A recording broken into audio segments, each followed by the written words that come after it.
हाँ तो चलो भाई लोग, हम लोग शुरू करते हैं जहाँ हम लोगों ने कल छोड़ा था। केस स्टडी 7 का second part, second number question जो कि ये है, compute the total income and tax liability of Radha for assessment year 2020-21 and determine the provision tax credit available. ठीक है।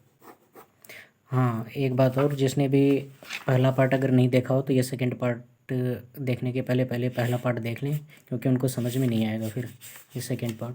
मैंने क्वेश्चन वहाँ पे एक्सप्लेन किया था। और एक बार मैं फिर से बता दूं कि मेन फोकस हमारा यहाँ पे ये रहेगा कि हम लोग केस स्टडी को अच्छे से प्रैक्टिस करें और उससे रिलेटेड जो भी कॉन्सेप्ट है वो हमें यहीं के यहीं याद हो जाए, जो कि फिर दोबारा मुझे देखने की ज़रूरत ना पड़े, वो यहीं पे हमें याद हो जाए सारे केस स्टडी से रिलेटेड जितने भी कॉन्सेप्ट हैं। तो ये वाला जो था केस स्टडी, तो यहाँ तक तो इसके यहाँ तक तो हमने कर ही लिया था। यहाँ तक तो हो ही गया था, फर्स्ट पार्ट में यहाँ तक हो गया था और ऑब्जेक्टिव क्वेश्चन थे इन सब से। उसके बाद बचा इधर का part. Ishwar's elder sister Radha Srinivasan age 61 year. 61 year ये यहाँ पे ध्यान रखना है, क्योंकि ये 3 lakhs का स्लैब लग जाएगा इसके लिए। Is married and settled in Kolkata. She is a Hindustani classical singer and composer who gives concert in India and country W. India में भी कंसर्ट करती है और कंट्री डब्ल्यू में भी करती है। She visits country W every year during the music session in October to participate in the mega music concert held there for the rest of the year. She gives concert in India.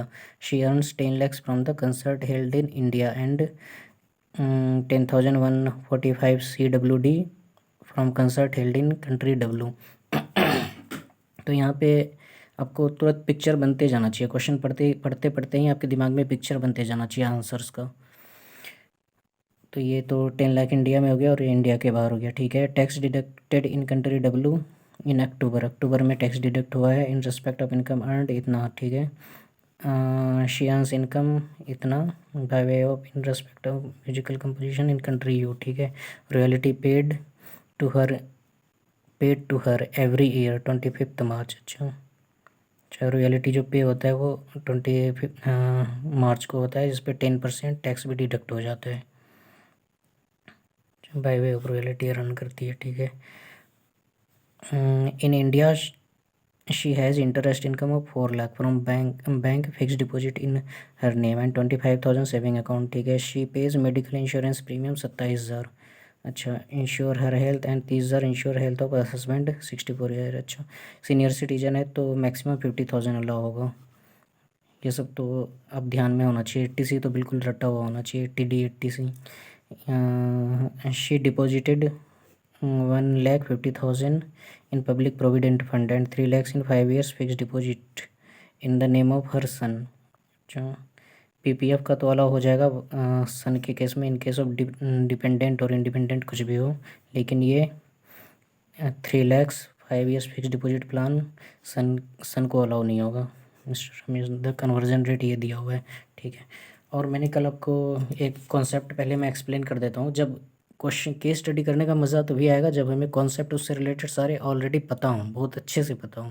ये तो case study करेंगे कुछ समझ में नहीं आएगा, तो concept एकदम रटा हुआ होना चाहिए उस केस स्टडी से रिलेटेड, तभी आप केस स्टडी को टच करिए, उससे कॉन्फिडेंस आएगा आपको।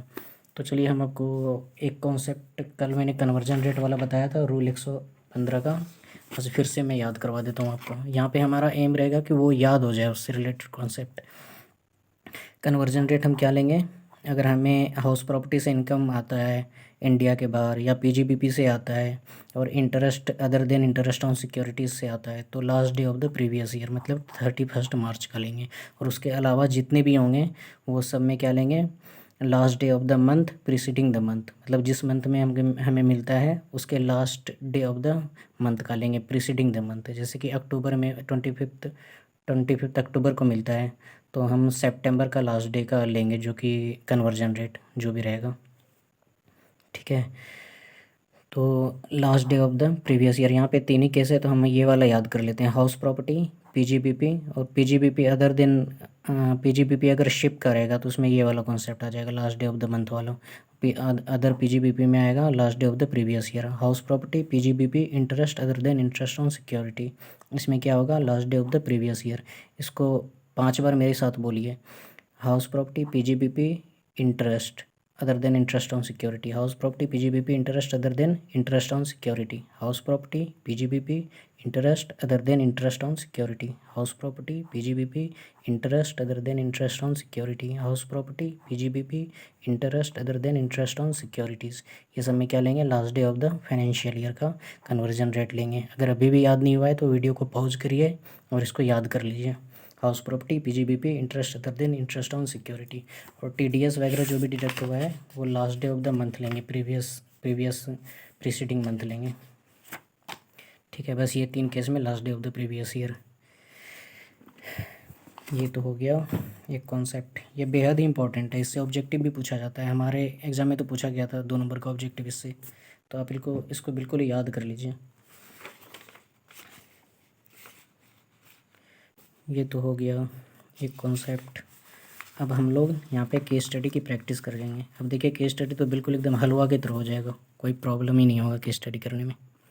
बस आपको 80C के जितने भी डिडक्शन है ये सब अगर पता है, और मैंने जो बता दिया कन्वर्जन रेट वो पता है, तो ये बिल्कुल हो जाना चाहिए।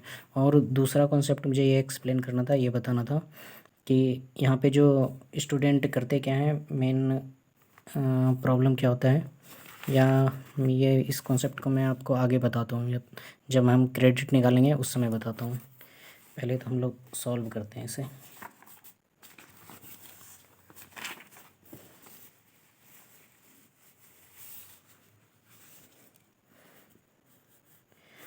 ये हो गया, ये हो गया। पीजीबीपी का पार्ट क्या है, she earns 10 lakhs from concert held in India. अच्छा, इंडिया में, इंडिया का कंसर्ट, बस हमें प्रैक्टिस करना है तो ज़्यादा हम फोकस नहीं करेंगे कि उस पर प्रेजेंटेशन देखना है तो आप बस स्टडी मेट का प्रेजेंटेशन देख लीजिए, बहुत अच्छा है। यहाँ पे प्रैक्टिस में उतना समय नहीं लगाएंगे। 10 लाख ये हो गया, 10 लाख हो गया held in India, and CWD 1000 held in W, country W में क्या है, CWD क्या है 10145। तो ये क्या हुआ, पीजीबीपी का इनकम हुआ। पीजीबीपी अदर देन अगर शिप बिजनेस है तो क्या लेंगे, याद है ना आपको, last day of the previous year. तो last day of the previous year में कन्वर्जन रेट क्या है, country W last day of the previous year, last day of the 69 है, तो मल्टीप्लाई बाय 69 करेंगे। ठीक है, 145 गुना 69,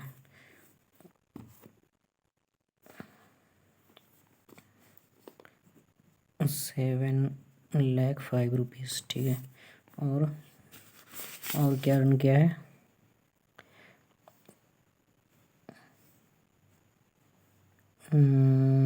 respect of income and purchase का shares income of 10,000 CUD by way of royalty in respect of in country U. अच्छा, CU country U का लेंगे अब 10,000 रुपये CUD अर्न किया है। इसका कन्वर्जन रेट क्या है, इसका कन्वर्जन रेट देखिए, कंट्री यू का कन्वर्जन रेट 80 है, 80। तो ये क्या हो गया, 8,00,000, 8 लाख हो गया ये, 8 लाख ये हो गया। इनकम फ्रॉम अदर सोर्सेज क्या हो गया, अदर सोर्सेज का इनकम क्या होगा, interest country you on the royalty. Interest देखिए कितना है यहाँ पे, she has interest income of 4 lakh from fix deposit. अच्छा, 4 लाख का FD हो गया, FD का हो गया। ठीक है, सेविंग बैंक अकाउंट का कितना है, सेविंग बैंक अकाउंट का फ्रॉम सेविंग बैंक अकाउंट 25,000 हो गया। तो नहीं है कुछ, ऐड करते हैं। GTA कितना हो गया, 10 लाख, 7 लाख, 5, 8 लाख, 4 लाख 25,000, 29, 25, 5, 29, 25, 5।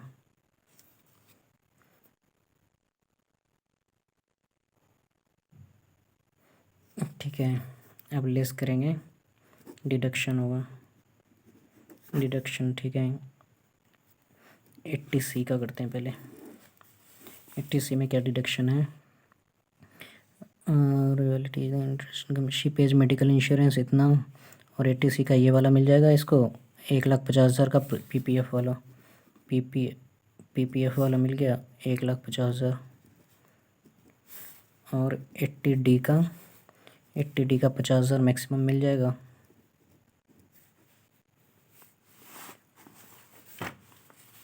का 50,000 मैक्सिमम मिल गया, और 80TTA भी मिल जाएगा ना, 80TTB भी मिल जाएगा, सीनियर सिटीज़न है तो 80TTB मैक्सिमम इसका भी कितना होगा, 50,000।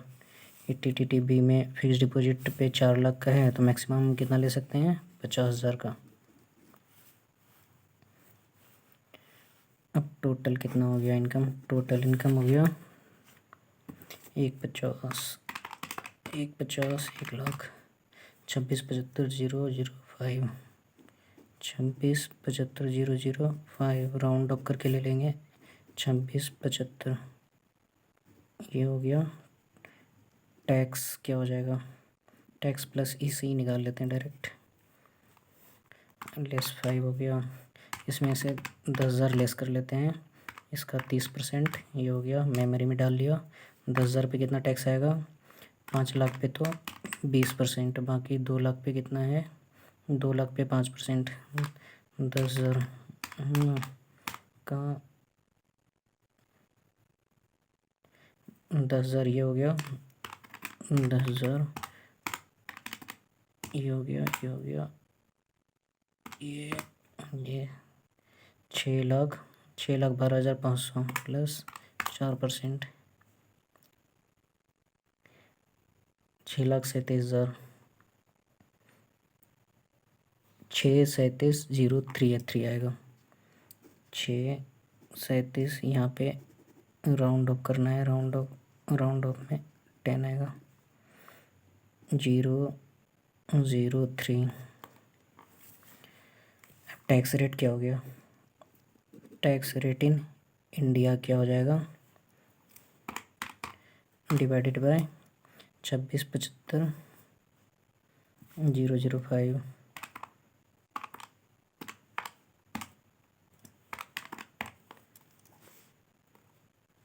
23.81, 23.813%। ये याद रखना है आपको। अब टैक्स क्रेडिट क्या मिलेगा, देखिए अब यहाँ पे एक कॉन्सेप्ट आ जाता है, यहाँ पे टैक्स क्रेडिट अब क्या देना है। टैक्स क्रेडिट सेक्शन 1 तो 91 में आता है, लेकिन 91 कब लगता है, सेक्शन 91 कब लगता है, कब बताता हूँ। सेक्शन 91 लगने का कंडीशन क्या होता है, 91 में गवर्नमेंट रिबेट देती है इनकम टैक्स के अंडर, अगर हमारा किसी दूसरे कंट्री के साथ अगर DTAA एग्रीमेंट नहीं है तभी सेक्शन 91 लग सकता है। ठीक है, सेक्शन 91 तभी लगेगा, उसका प्री कंडीशन है अगर हमारा किसी DTAA के अंडर एग्रीमेंट नहीं है। अगर एग्रीमेंट है तो हम उसे खुद ही क्रेडिट दे सकते हैं एग्रीमेंट के अंदर ही, तो 91 की ज़रूरत ही क्या है। लेकिन अगर एग्रीमेंट नहीं है तो 91 के थ्रू देंगे उसे रिबेट। तो यहाँ पे हम देखेंगे क्वेश्चंस में क्या था, किस country double taxation avoidance agreement with country you in line with UN model. UN model के हिसाब से तो कंट्री यू के साथ है हमारा, कंट्री यू के साथ है, कंट्री W के साथ नहीं है।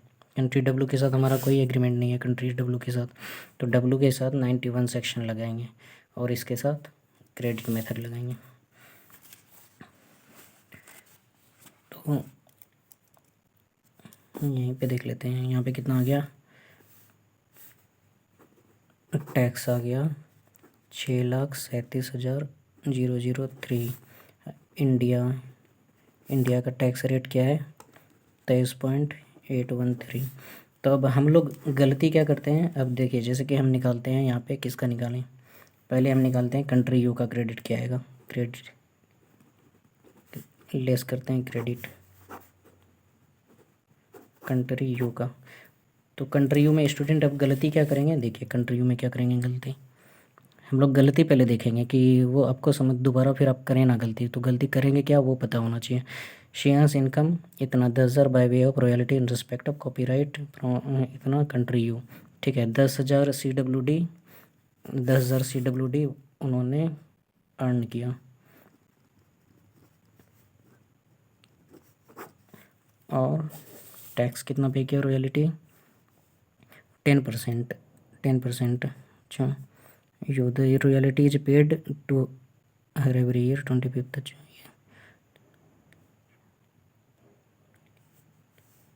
अच्छा 10%, 10% रॉयल्टी भी, रॉयल्टी डिडक्ट कर लिया, तो यहाँ पे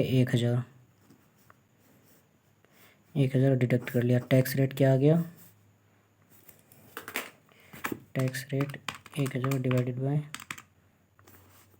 10,000, 10% आ गया, 10%। तो ये गलती कभी नहीं करनी है, इस तरह से टैक्स रेट कभी नहीं निकालेंगे, पहले तो उसे कन्वर्ट करेंगे। 10,000 CWD को कन्वर्ट करना है इंडियन रुपी में, इंडियन रुपी में TDS को कन्वर्ट कैसे करते थे, TDS को कन्वर्ट करने के लिए मैंने बताया था सिर्फ house property PGBP other than PGBP on ship, और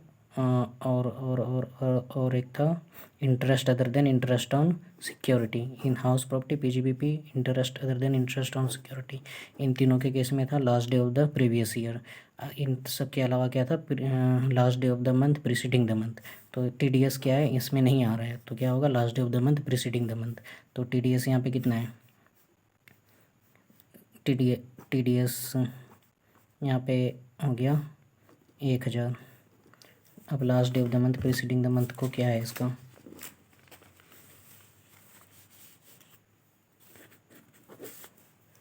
last day of the month 25 मार्च को डिडक्ट करता है ना, 25 मार्च को, तो हम 25 मार्च को डिडक्ट करता है, तो यहाँ पे हम देखेंगे प्रीसीडिंग द मंथ, तो 28 ऑफ द फरवरी को देखेंगे, तो 78 रुपीज़ है।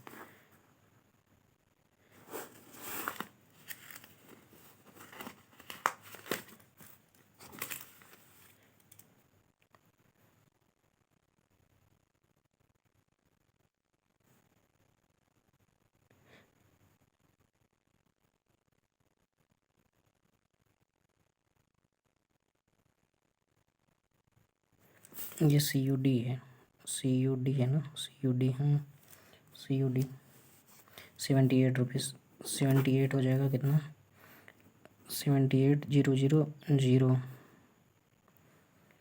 78,000 डिवाइडेड बाय 8 लाख इंटू 100, क्या आ जाएगा rate,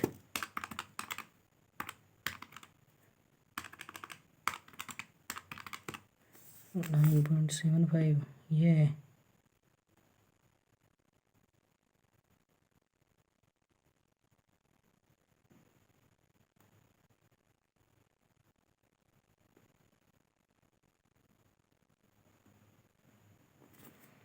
nine point seven five 78,000, हाँ, ये क्या आ जाएगा 9.75, क्या आ जाएगा 78,000। हमें यहाँ पे लेना क्या है, जो इंडिया में टैक्स पे किया, इंडिया में टैक्स पे किया और फॉरेन कंट्री में जो टैक्स पे किया उसका लोअर लेना है। तो फॉरेन कंट्री में कितना टैक्स पे किया, 78,000 पे किया, और यहाँ पे इंडिया में कितना पे किया, 23% पे किया, और फॉरेन कंट्री में 9.75 के हिसाब से पे किया है। इंडिया में देखिए 23, इंडिया में क्या किया, 8 लाख का 23.813%, 1,90,504 किया है, और यहाँ पे कितना फॉरेन कंट्री में कितना किया है, 78,000। तो क्रेडिट कितना मिलेगा, 78,000। कंट्री डब्लू में क्या होगा, कंट्री डब्लू में तो ये लगेगा नहीं, तो सेक्शन 91 लगाएंगे, 91 में क्रेडिट देंगे, सेक्शन 91 में क्रेडिट देंगे, और कितना क्रेडिट देंगे, लोअर ऑफ जो इंडिया में टैक्स पे किया है और फॉरेन कंट्री में टैक्स पे किया है उसका लोअर। तो फॉरेन कंट्री में टैक्स कितना पे किया है, देखिए फॉरेन कंट्री में कितना टैक्स पे किया है। डब्लू डिडक्टेड इन अक्टूबर में यहाँ पे डिडक्ट कर लेता है। शियास 10 लाख, CWD इतना 10,145, 10,145 ये था ना, 7,05,, 10,145 country W the tax deducted in country W in October in respect of income earned in provision country 2,500 CWD, 2500 CWD यहाँ पे डिडक्ट करता है। 2500 CWD कब डिडक्ट करता है? अक्टूबर में। तो अक्टूबर के पहले कौन सा मंथ आता है? सितंबर। अक्टूबर सितंबर में देखेंगे, 70 है यहाँ पे रेट, इंटू 70 कर देंगे। 2500 इंटू 70 कितना आ गया? 1,75,000। और इंडिया में कितना पे किया है? इंडिया में 7,05,000 था ना उसका इनकम, 7,05,000 ये रहा। 7,05,000 यहाँ पे अर्न किया था, 7,05,000। और इस पे करना है, पे किया था 23 पॉइंट क्या आया था रेट? 813%। तो इंडिया में पे किया है 166,692, 166,692। तो ये इन दोनों का लोअर हम लेंगे। इन दोनों का क्या लेना है? लोअर लेना है, इन दोनों का। तो क्या लेंगे? 166,692। तो ये क्या लेना है? एक तो क्रेडिट ये वाला वाला हो गया, एक क्रेडिट ये वाला वाला हो गया। तो टैक्स कितना पे करना पड़ेगा? टैक्स हमारा था कितना? 6,37,003, 6,37,003 में से 78,000 माइनस हो गया, 166,692 ये माइनस हो गया। टैक्स पे करना पड़ेगा 3,92,311। इसको राउंड अप कर सकते हैं, 3,29,310,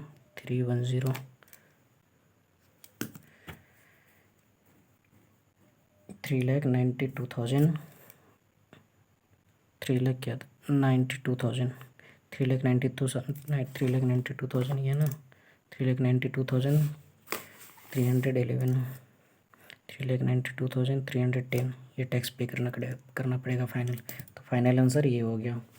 ये सब आपको इस तरह से बनाना है। और लास्ट में आपको क्या करना है? सबके नोट्स भी देने हैं, नोट्स नहीं भूलना है। नोट्स तो सबसे इम्पोर्टेंट है। जैसे कि DT भी हम नोट्स देते हैं ना हर चीज़ का, उस तरह से आपको नोट्स भी लिखना है। नोट्स के ही नंबर रहेंगे, नोट्स के मतलब इसके तो रहेंगे ही, अपने जो सॉल्व केस के तो मिलेंगे, नोट्स के अलग से भी नंबर मिलेंगे। तो नोट्स कभी नहीं भूलना है, नोट्स अपने लैंग्वेज में लिखना है, बुक देखने नहीं जाना है। बुक देखने जाएंगे तो फिर सॉल्व करना बहुत मुश्किल हो जाएगा, क्योंकि यहाँ पे आपने देख लिया कि कितनी जगह से पूरे बुक में कितना कॉन्सेप्ट एक ही क्वेश्चन में पूछ लिया उसने। अब हर कॉन्सेप्ट के लिए अगर बुक देखने जाएंगे, बुक से पलट पलट के हम लिखेंगे आंसर, तो कभी हो ही नहीं पाएगा। तो अपने लैंग्वेज में लिखना है पूरा आंसर, इस तरह से सॉल्व करना है केस स्टडी। तो अब आप बताइएगा आपको जैसा भी लगा होगा। अगर कुछ इम्प्रूवमेंट आपको चाहिए, कुछ और आपको कोई आइडिया आता है कि नहीं इस तरह से और कुछ ये इंक्लूड होना चाहिए, ये होना चाहिए, तो आप कमेंट बॉक्स में प्लीज़ आप कमेंट करिए। मैं अगला केस स्टडी जो लाऊंगा तो उसमें वो सब चीज़ इंक्लूड करने की कोशिश करूँगा। और आगे मेरी इस सीरीज आती रहेगी केस स्टडी पे, तो वो सब देखने के लिए तो आप सब्सक्राइब कर लीजिए हमारे चैनल को, और वीडियो को लाइक करिए, और कमेंट तो ज़रूर करिए। जो भी इम्प्रूव मैं कर सकता हूँ वो सब कमेंट करिए। आगे मैं कोशिश करूँगा कि अच्छे से अच्छे जो केस स्टडी हो, सबसे इंपॉर्टेंट हो, जिसका मैं कुछ कॉन्सेप्ट आपको बता सकूँ, कॉन्सेप्ट यहाँ पे याद करवा सकूँ। जैसे मैंने अभी याद करवा दिया, अब आप भूलेंगे नहीं। वो कन्वर्जन रेट तो कभी नहीं भूलेंगे। House property, PGBP, income, interest income other than interest on security, ये सब पे क्या लेंगे? Last day of the month of the previous year. तो ये सब आप कभी नहीं भूलेंगे। तो मैं कॉन्सेप्ट यहाँ पे आपको याद कराता जाऊँगा, और प्रेजेंटेशन पे मेरा ध्यान नहीं रहेगा, मेन रहेगा प्रैक्टिस पे ध्यान। प्रैक्टिस कैसे करना है, मैंने तो यहाँ पे भी इतना कुछ भी लिख दिया। अगर मैं प्रैक्टिस करता तो ये सब कुछ नहीं लिखता हूँ, बस ऐसा ही डिजिट लिख लिया, कैलकुलेट करके बस ख़त्म कर देते हैं। यहाँ पे आपको समझाने के लिए थोड़ा सा लिखना पड़ता है, थोड़ा क्या बहुत ही लिखना पड़ता है, इतना नहीं लिखता मैं जब प्रैक्टिस करता हूँ, क्योंकि हो नहीं पाएगा उतना अगर लिखेंगे तो। प्रैक्टिस के लिए कुछ क्वेश्चंस कर लिया बहुत है। हाँ, कुछ केस स्टडी ऐसे हैं जिनमें आपको प्रैक्टिस बार बार करना पड़ेगा, उसे बार बार लिख के देखना पड़ेगा, नहीं तो वो एग्ज़ाम में सॉल्व नहीं हो पाएगा, खो जाएंगे उसमें। वो मैं बताऊँगा वो केस स्टडी कौन है, तो उसको आपको लिख के ही प्रैक्टिस करना पड़ेगा बार बार। ठीक है, तो आप बताइए, अपना रिव्यू दीजिएगा जैसा भी लगा हो। Okay, thank you.